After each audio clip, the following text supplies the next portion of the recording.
Hello guys, welcome to my channel. यहाँ your study guide. आज का टॉपिक शुरू करने से पहले अगर आप मेरे चैनल पर न्यू है तो प्लीज से सब्सक्राइब जरूर। कि द टॉपिक जो आज हम कर रहे हैं वो है कंट्रोलिंग प्रोसेस। हम लोग फंक्शंस ऑफ मैनेजमेंट पढ़ रहे थे जिसमें हम लोग कंट्रोलिंग फंक्शन पढ़ रहे थे। आज हम लोग कंट्रोलिंग प्रोसेस पढ़ेंगे, ठीक है, जिसमें सबसे पहला हमारा स्टेप होता है सेटिंग अप ऑफ टारगेट और स्टैंडर्ड्स। ठीक है, एक स्टैंडर्ड, एक टारगेट का सेट होना बहुत ज़्यादा ज़रूरी होता है, क्योंकि कंट्रोलिंग फंक्शन में हम क्या करते हैं, जो हमारे स्टैंडर्ड्स होते हैं, जो टारगेट होता है, उससे ही हम लोग एक्चुअल परफॉर्मेंस को मेजर करते हैं, चेक करते हैं। स्टैंडर्ड मीन्स टारगेट और the yardstick against which the actual performance is measured. Standard का मतलब क्या होता है? एक टारगेट, ठीक है, या यार्डस्टिक जिससे हम लोग एक्चुअल परफॉर्मेंस को मेजर करने वाले हैं। जैसे कि एक एग्जांपल लेके चलते हैं कि हमारा टारगेट था कि 100 यूनिट का प्रोडक्शन करना है ऑन अ डेली बेसिस। ठीक है, on a daily basis 100 unit का प्रोडक्शन करना है और एक्चुअल परफॉर्मेंस है 80 यूनिट्स की। ऑन अ डेली बेसिस पर 80 यूनिट्स ही प्रोडक्शन हो पा रहा है। तो यहाँ पे हमारा टारगेट क्या था? 100 यूनिट्स का, ठीक है, जिसको हम कंपेयर कर रहे हैं किससे? एक्चुअल परफॉर्मेंस से, कि भाई एक्चुअल में कितनी परफॉर्मेंस हो रही है। The standards become basis for comparison and the manager insists on following of standards. ये स्टैंडर्ड क्या बन जाते हैं? बेसिस बन जाते हैं, जिसके बेसिस पे कंपैरिजन किया जाता है और मैनेजर इन स्टैंडर्ड्स पे इंसिस्ट भी करता है। ठीक है, the standard must be achievable. High or very high standards which cannot be achieved out of no use. जो स्टैंडर्ड होनी चाहिए वो इस तरीके से सेट होनी चाहिए, जो स्टैंडर्ड होते हैं वो ऐसे होने चाहिए जिन्हें अचीव किया जा सके आसानी से। ठीक है, ऐसे स्टैंडर्ड नहीं होने चाहिए हैं जो कि अचीव ही ना हो पाए। हाई और वेरी हाई, जो आपकी ऑर्गेनाइजेशन में एम्प्लॉयज है जो काम कर रहे हैं, उनकी एफिशिएंसी लेवल के हिसाब से, भाई ऑर्गेनाइजेशन कितना बेस्ट कर सकता है, एम्प्लॉयज अपना कितना बेस्ट देने के बाद इतना प्रोडक्शन कर सकते हैं, उतना ही टारगेट सेट करना चाहिए। उससे ज्यादा हाईली अगर आप स्टैंडर्ड सेट कर भी दोगे पर वो अचीव नहीं हो पाएगा तो उसका कोई यूसेज नहीं है। तो स्टैंडर्ड हमेशा अचीवेबल होना चाहिए, जिसे अचीव किया जा सके। ठीक है, the standard must be set up keeping in mind the resources of the organisation and as far as possible standard must be set up in numerical और मेजरेबल टर्म्स। जब भी स्टैंडर्ड सेट कर रहे हैं जब हम लोग अपना माइंड में ये ध्यान रखना चाहिए जब स्टैंडर्ड सेट किए जा रहे हैं कि ऑर्गेनाइजेशन के रिसोर्सेज कैसे हैं, कितने अच्छे रिसोर्सेज हैं, कितने तरह के, मतलब क्या क्या रिसोर्सेज अवेलेबल हैं, कितने एफिशिएंट हैं एम्प्लॉयज ऑर्गेनाइजेशन के। ठीक है, और जो स्टैंडर्ड्स होनी चाहिए वो न्यूमेरिकल या मेजरेबल टर्म्स में हो तो ज़्यादा बेटर रहता है कंपैरिजन करने में। जैसे कि स्टैंडर्ड का सेल, हम लोगों ने यहाँ पे एक स्टैंडर्ड सेट किया है सेल के लिए कि पर एनम 20 लाख रुपए की सेल तो भी होनी चाहिए, या फिर हमारा स्टैंडर्ड सेट करना है कि भाई इतना प्रॉफिट तो होना ही होना चाहिए है, या इतने का डेली प्रोडक्शन होना ही होना चाहिए है। ठीक है, तो ये मेजरेबल टर्म्स हो गई न्यूमेरिकल हमारी ना, कि जिसको हम लोग इजिली मेजर कर सकते हैं। But sometimes it is not possible to express the standards in numerical terms. लेकिन कभी कभी ऐसा होता है कि हम हमारे स्टैंडर्ड्स को न्यूमेरिकल टर्म्स में सेट नहीं कर पाते हैं। For example, setting up of a quality standard और the standard for managerial work. कोई मैनेजरियल वर्क है या क्वालिटी की बात की जा रही है तो उसको न्यूमेरिकल में कैसे करेंगे क्वालिटी को? ठीक है, तो कभी कभी न्यूमेरिकल में एक्सप्रेस करना भी थोड़ा डिफिकल्ट हो जाता है। The standard must specify the time limit within which they have to achieve as far as possible. The standard must set up for short term. जो स्टैंडर्ड्स होते हैं उनकी टाइम लिमिट एक सेट होनी चाहिए कि भाई ये डेडलाइन है, इस टाइम तक आपको ये टारगेट पूरा करके देना है। ठीक है, और एज फार एज पॉसिबल जो स्टैंडर्ड होते हैं वो शॉर्ट टर्म के लिए होने चाहिए, लाइक अ मंथ के लिए, वीक, डे, मंथ, 2 मंथ्स, इस हिसाब से।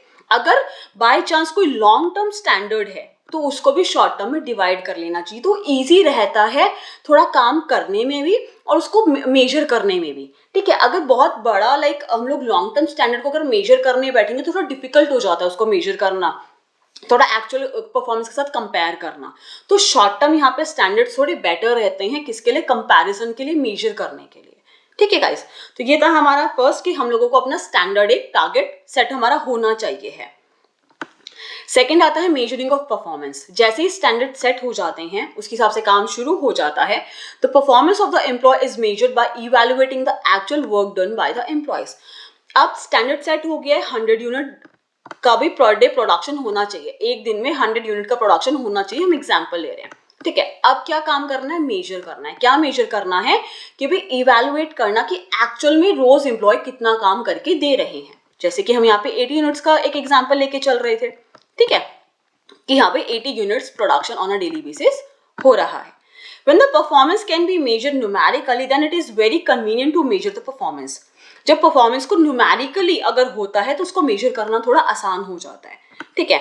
While measuring the performance, the quantitative as well as qualitative aspects of performance is kept in mind. पर खाली क्वांटिटेटिव जिसे हम न्यूमेरिकल कह रहे हैं ये मेजर करना तो ठीक है, पर इसके साथ साथ क्वालिटी एक्सपेक्ट भी ध्यान में रखना पड़ता है। अगर कोई प्रोडक्ट ऑर्गेनाइजेशन में प्रोडक्ट प्रोड्यूस किया जा रहा है, कोई गुड बनाया जा रहा है, तो उसकी क्वांटिटी के साथ साथ उसकी क्वालिटी का भी तो ध्यान रखना है। क्वांटिटी तो बना के रख दी, sometimes employ achieve the quantitative standard, sometimes जो एम्प्लॉय होते हैं वो क्वांटिटेटिव स्टैंडर्ड की, हाँ भी चलो 100 यूनिट डेली प्रोडक्शन करना था, वो 100 यूनिट प्रोडक्शन करके दे रहे हैं, वो उनका जो क्वांटिटेटिव एक स्टैंडर्ड था, एक टारगेट था, वो पूरा कर रहे हैं, पर उन्होंने यहाँ पे क्वालिटेटिव स्टैंडर्ड इग्नोर कर दिया। जो क्वालिटी के साथ वो 100 यूनिट देनी थी वो नहीं दी, क्वांटिटी तो पूरी कर दी पर क्वालिटी को इग्नोर कर दिया। That is why while measuring the performance, quality standard are also measured. तो जब भी मेजर किया जाता है परफॉर्मेंस को तो क्वांटिटी के साथ साथ क्वालिटी को भी मेजर किया जाना चाहिए है, ठीक है गाइस। हमारा नेक्स्ट हमारा है, फर्स्ट हमारा क्या था भाई, हमारे स्टैंडर्ड सेटअप होना चाहिए। सेकंड, मेजर करना उन्हीं स्टैंडर्ड्स को विद द एक्चुअल परफॉर्मेंस, जिसमें क्वालिटी और क्वांटिटी दोनों को ही मेजर करना है। थर्ड आता है कंपेयर करना, ठीक है, परफॉर्मेंस को अगेंस्ट स्टैंडर्ड। अभी तक क्या था, हम लोगों ने पहले में हमने सेट किया, जैसे कि एग्जाम्पल के भी एक सेट कर लिया स्टैंडर्ड के भी 100 यूनिट का डेली प्रोडक्शन करना है।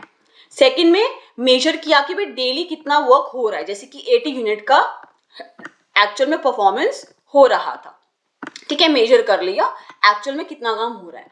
अब क्या करना है, कंपेयर करना है 100 यूनिट को 80 यूनिट से। अब थर्ड स्टेप क्या है हमारा, स्टैंडर्ड को, टारगेट को एक्चुअल परफॉर्मेंस से कंपेयर करना, ठीक है गाइस।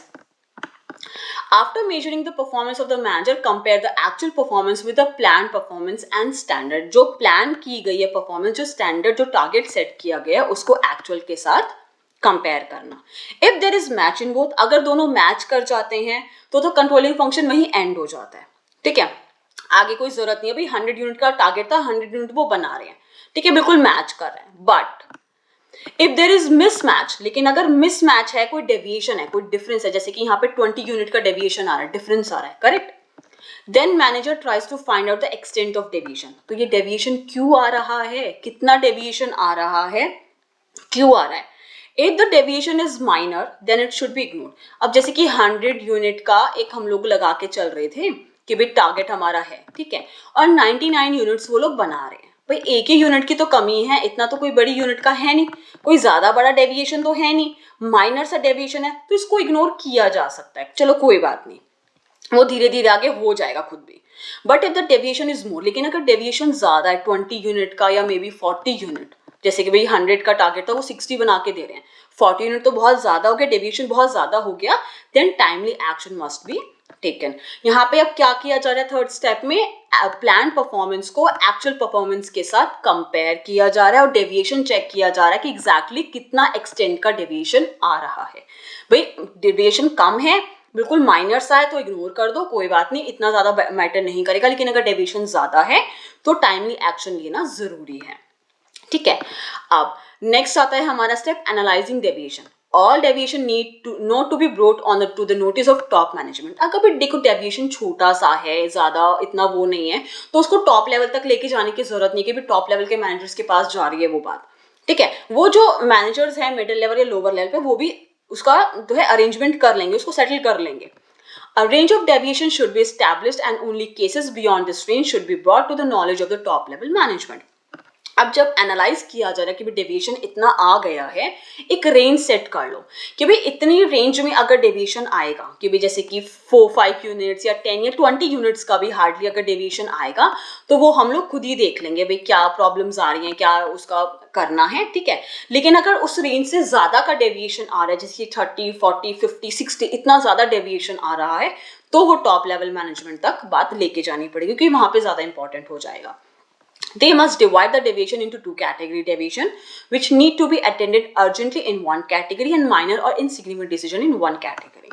Basically deviation को 2 कैटेगरी में हमें डिवाइड करना चाहिए। एक कैटेगरी जिसमें अर्जेंट, भाई बहुत ज्यादा डेविएशन है, इस पे अर्जेंट बेसिस पे ही कोई ना कोई हम लोगों को एक्शन लेना पड़ेगा वरना बहुत ज्यादा लॉस हो जाएगा। ऐसे डेविएशंस को एक कैटेगरी में रखो और दूसरे डेविएशंस लाइक जो माइनर से हैं, ठीक है, जो इनसिग्निफिकेंट है, जिन पर इतना ध्यान देना जरूरी नहीं है, देंगे ठीक है, नहीं देंगे तो भी ठीक है, उनको एक कैटेगरी में रखना चाहिए, ठीक है। These two categories controlled by following ways, इन दो कैटेगरी को दो मस्ट बी कंट्रोल, ठीक है। These two category must be controlled by दो, ये दो कैटेगरीज उनको कैसे कंट्रोल किया जाता है। पहला है critical point control. It means keeping focus on some key area and there is any deviation in these key area then it must be attended urgently. कुछ की एरिया यहाँ पे सेटल कर लो, जैसे कि एम्प्लॉयज हैं, ठीक है, या मशीनरी है, कुछ की एरिया अपने यहाँ पे सेट कर लो। अगर उन की एरिया की वजह से कोई डेविएशन आ रहा है, कोई दिक्कत आ रही है, ठीक है भाई, प्लान के हिसाब से टारगेट पूरा नहीं हो पा रहा है, तो उस पर भी अर्जेंटली आपको कोई ना कोई एक्शन लेना पड़ेगा। वो की एरिया होनी चाहिए, की area are those which have impact on whole organisation, जिससे पूरी की पूरी ऑर्गेनाइजेशन में जो है इफेक्ट आ सकता है, ठीक है। जैसे कि मशीनरी में फॉल्ट हो गया तो भाई बहुत ज़्यादा लॉस हो सकता है, भाई टाइमली अगर हम लोगों ने प्रोडक्शन नहीं किया तो ऑर्गेनाइजेशन पे इफेक्ट आएगा। इनएफिशिएंट स्टाफ है, स्टाफ अच्छे से काम नहीं कर रहा है, शॉर्टेज ऑफ रिसोर्सेज, बहुत सारे की एरियाज हो सकते हैं, ठीक है, जिनके ऊपर अर्जेंट में आपको लेना है। नेक्स्ट आता है management by exception. It means a manager who tries to control everything में and up controlling nothing. Second तरीका होता है मैनेजमेंट बाय एक्सेप्शन। देखो जो क्रिटिकल पॉइंट है उसमें हम लोगों ने वो डेविएशंस, वो की एरियाज रखे हैं जो बहुत इंपॉर्टेंट है, जो बहुत अर्जेंट बेसिस पे जिन पे एक्शन लेना है।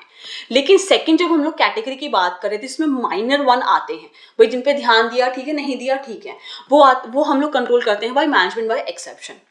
जैसे कि अब मैनेजर है जो सब कुछ कंट्रोल करना चाहता है लेकिन वो कुछ भी कंट्रोल नहीं कर पाता। क्यों? वो अपना सारा फोकस, ये सारा ध्यान उन माइनर डेविएशन पे लगा रहा है जिन पे ध्यान नहीं भी देता तो भी चल जाता, ठीक है। उसको अपना सारा फोकस कहाँ रखना चाहिए? जो अर्जेंट वन है उस पे। The deviation which are beyond the specific range should only be handled by management and minute or minor deviation can be ignored. Manager को सिर्फ उन्हीं डेविएशन पे ध्यान देना चाहिए जो रेंज से बाहर जा रही है, जो बहुत इंपॉर्टेंट है ध्यान देनी, और जो माइनर सी माइन्यूट सी उनको इग्नोर किया जा सकता है बाय द मैनेजर, उसको थोड़ी देर के लिए छोड़ा जा सकता है। मैनेजर सब कुछ करने जाएगा तो कुछ भी नहीं कर पाएगा। Manager should not waste his time and energy in finding solution for minor deviation. Rather, he should concentrate on removing deviation of high degree.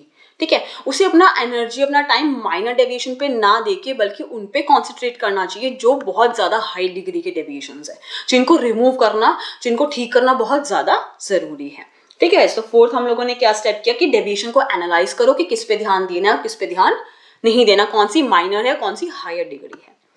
Next आता है टेकिंग करेक्टिव मेजर्स। डेविएशन का पता चल गया, अब टाइम आया भाई रीजन पता करो और मेजर्स लो, ठीक है। On comparing the actual performance with the plan performance, the manager will come to know about the deviation between the plan and actual performance.